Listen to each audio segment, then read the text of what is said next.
Conservative new media viewers and Jeremy Lin fans around the world, what's going on? It is me, Paul F. Villarreal, the NBA expert, and we're here to analyze and recap Houston's 125-103 beatdown of the visiting Philadelphia 76ers. With the win, Houston is now 13-12 on the year. They have won 2 games in a row, and this was an important win. Philly is short-manned right now without Drew Holiday and Andrew Bynum. And this is the kind of team and the kind of situation that Houston needs to take advantage of if they want to get into the playoffs, and they did that.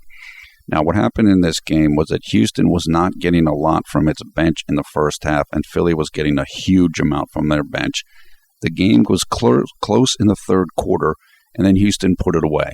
Greg Smith came off the bench. He got moving in the third quarter, and then in the fourth quarter, Kevin McHale used Tony Douglas, Jeremy Lin, James Harden, and Chandler Parsons about midway through the fourth, and that lineup really put the game away. Houston had 29 assists on 42 made field goals. That is excellent ratio. That means that the ball is moving and guys are being unselfish. Houston was up and down in this game, but that's just a young team with some lulls, but they'll get past that. The key is they won this game. And the bottom line in this game was it was Linsanity 2.0 plus Beardsanity plus Sanity. And James Harden Beard had 33 points. Omer Asik had 17 points and 15 boards. And he really had some nice moves in this game.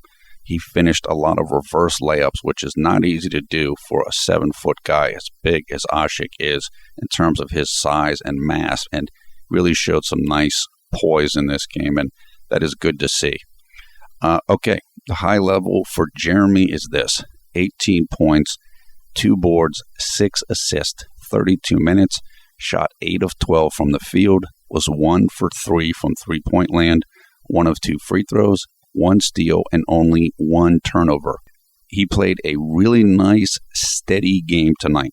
He played relaxed. He wasn't rushed at all, and I think we're going to see more of this going forward. A more steady version of Linsanity 2.0.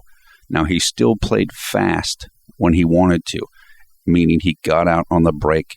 He got transition hoops when it was available, causing steals or getting down the court whenever somebody like Chandler Parsons got a steal so he could get easy layups. But in general, he played a very controlled game, and that is really good to see. Now, I'll talk a little bit more about that in a second. A lot of Jeremy's points came in transition, and that's good. That's where he needs to get his points at. As he continues to improve on his shooting from the outside, and as he gets more and more comfortable in Houston's offensive system, more of his points will come in the half-court set. But for now, he needs to get all the points he can get in transition, and he did that tonight. I would say probably half of his points or more were in transition, and that's good. 6-to-1 assist-to-turnover ratio. That is amazing. Obviously, I mean, you can't get better than that in a realistic scenario.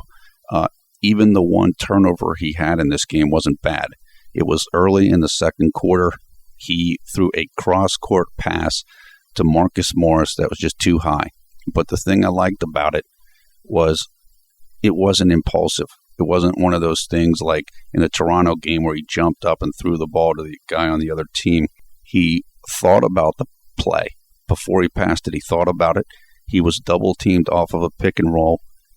He studied it. He just misjudged the pass. He thought he could make the pass, but he couldn't, and it was too high. So even the 1 turnover wasn't bad. Overall, he was excellent running the show tonight, running the point guard for Houston. I thought he showed good command. I thought he was doing a good job instructing teammates on what to do, where to be, etc. He looked comfortable, and he looked in charge, and that's good. Now, I talked about this, I think, in the last video. I said Jeremy's going to need a number of different floaters and layups and hooks and stuff so that he can drive into the lane and score, and he showed that tonight. He had that one awesome floater over Lavelle Allen. I can't remember that guy's name right now. Number 50 for the Sixers, their backup center, I believe. Lavoy Allen, that's his name. He had a really nice floater right over the top of him, and a couple other good finishes at the rim. And that's what he needs to see. That's what we need to see, and that's what he needs to do so that he can finish shots over taller players. I still want to see him finish with his left hand. When he drives to the left, I want him to finish left. Now, you'll see players in the NBA where, if they're left-handed, they'll drive right and finish left. Or, mostly what you see is guys driving left and finishing right. It's not that you can't do it. The reason why it's important to finish with the proper hand is because it makes it harder to block the shot. So you want to be able to see that. And you see Jeremy a lot drive to his left and shoot right, and when he's doing layups. And I want to see him develop that, but he will. I mean, that's something that can be worked on in 1 or 2 off seasons, and I'm sure he'll get better at that. That's just something I noticed. Tonight he showed confidence, explosiveness, and poise. I think he has really turned the corner mentally after the San Antonio breakout game and after the last game against the Knicks. I think he really starting to feel like he belongs on this team. He's for real. He's legit. He's kind of calming down, and it's all starting to come together. Now, he had a lot of blown assists tonight, and what I mean by that is passes that could have been assists, but guys missed shots or guys, got blocked or whatever. I would say Jeremy probably had 6 of those tonight, which is pretty high, but it happens. So his assist number could have even been higher. Could have been 10. Could have been more than that. Now, he missed some 3-pointers tonight, but that's going to happen. The thing that's important is keep taking them when you're open, and as we know, just keep working on that part of your game along with the dribbling. He is working on his individual moves. You saw that one in the third quarter, I think it was. He kind of did a behind-the-back move and then a step-back shot. I believe that this was when James Harden was out of the game. He missed the shot, but that's the kind of thing he needs to work on. As an individual, as a point guard, you need to have, like I said, you need to have the floaters and runners in the lane, and you also need to be able to have little moves like that so that you can get your shot on the perimeter when you want to get it. So I like that he did that move tonight, showed confidence, and that's something he will continue to work on, and I'm sure improve. And every player that plays has to work on those individual moves. That's the overall summary here for Jeremy tonight. Going to do a little bit of just touch on a couple things from the different quarters. In the first quarter, he went to the left into the lane from the right side, and that's when I think, this was a great pick and roll with Omer Asik, where Omer came up and set a pick on Jeremy's man from Jeremy's right-hand side. But instead of going into the pick, meaning Jeremy would have driven to his right, because that's the way Omer set the pick, Jeremy went against the pick. He actually went to his left, and he went into the lane. And while he was driving, he kept looking towards Omer to see if Omer was going to roll to the basket, because he was looking to pass it. But what was so great about this play was that he froze the defender because he was looking at Omer. That the big man that was there, Omer's man, couldn't come and help on Jeremy because he was worried about Omer.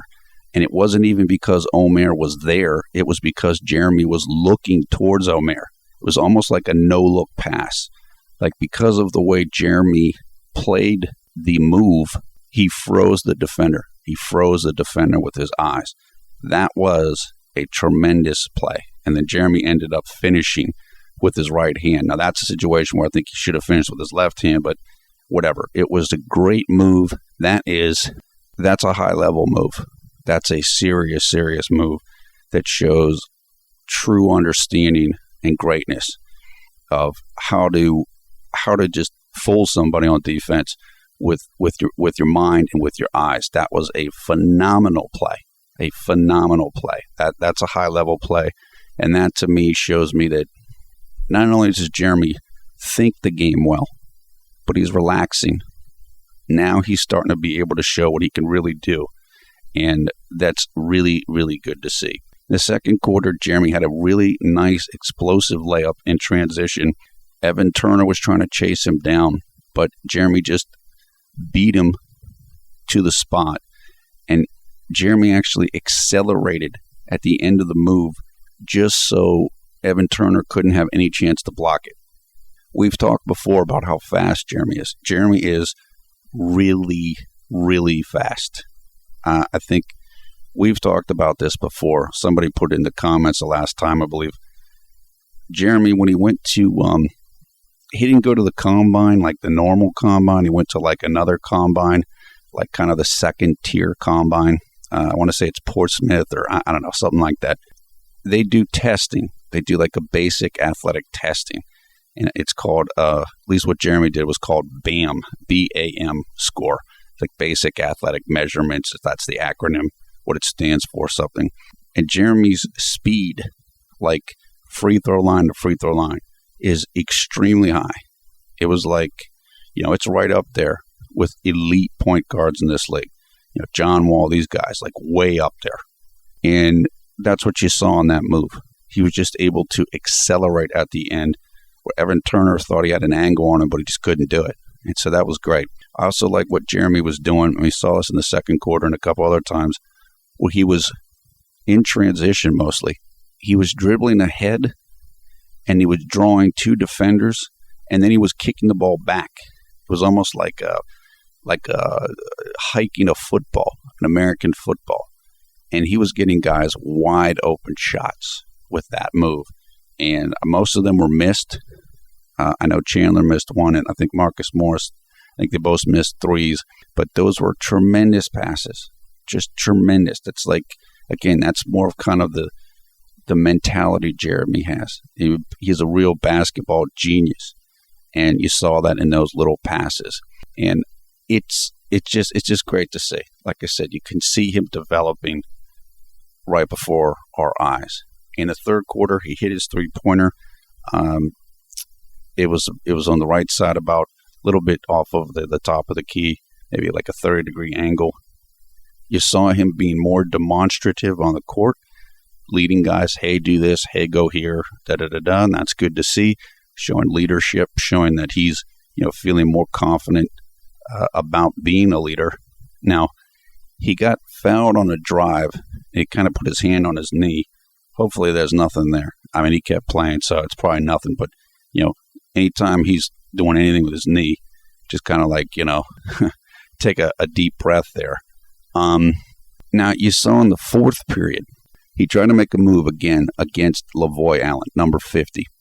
He drove to the left-hand side and put up a reverse, I want to say with his left hand, that it just missed him. It was a brick. It was kind of like off the board. He was trying to step up the offense because James Harden was off the floor and they needed scoring. That's another area of his game that he's going to have to improve on. So he's talked about, obviously shooting and individual moves like beating a guy on the perimeter with a move, like a crossover or a step back. Another area that guards have to be able to execute well is being able to take big guys off the dribble. And the reason why this happens is because switches occur on pick and rolls, meaning that your big guy, say Omar Ashik, comes up and sets a pick for you, and you go around the pick, and then so the defender big guy ends up guarding you. And so when you're in that situation, and that's what happened to Jeremy in that thing. I don't know if it was off of a pick and roll, but whatever it was, the big guy ended up guarding him. You need to be able to take that guy.